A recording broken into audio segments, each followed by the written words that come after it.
Figure shows a long wire bent at the middle to form a right angle. Show that the magnitude of the magnetic field at PQR and S are equal, and we have to calculate its magnitude. Now first of all, let's say this is my straight current carrying conductor of length, let's say L. Alright, and I have to calculate magnetic field at a point A. So what I do is I drop a perpendicular from here, and I joint the two extremities to the point A. Let's say this angle is phi 1, this angle is phi 2. So the magnetic field at point A is given by the formula mu naught I by 4 pi p. This p is the perpendicular distance of point A from the current carrying conductor into sine phi 1 plus sine phi 2. Now this is the formula that I use. Okay. Now let's say calculating the magnetic field at a point P. Alright. For point P, I have mu naught I by 4 pi p sine phi 1 by sine phi 2. Net magnetic field at point P will be due to this current carrying conductor and this current carrying conductor. Let's say this is my A, this is my B. So magnetic field at P due to A will be 0. Due to A will be 0, because in that case the point P is lying on the current carrying conductor.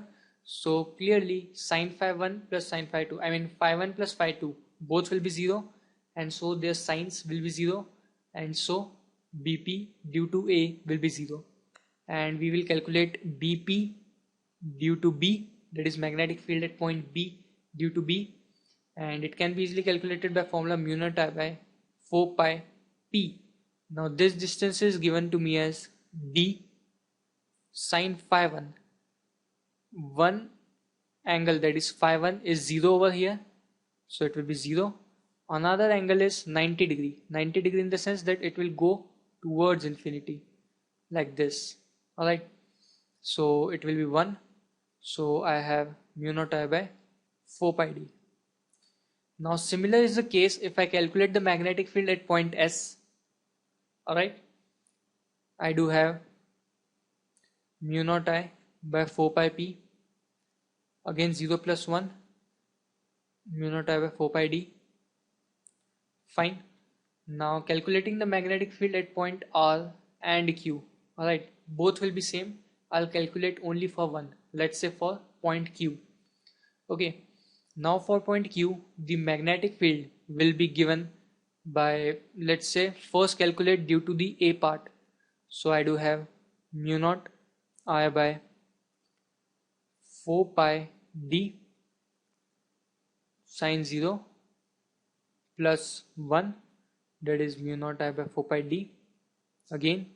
And if I calculate the magnetic field at point Q due to B, then it will be 0 again, because again if I extend this via B, then point Q will be lying on it, so magnetic field due to B on Q will be 0 again, and so is for point R.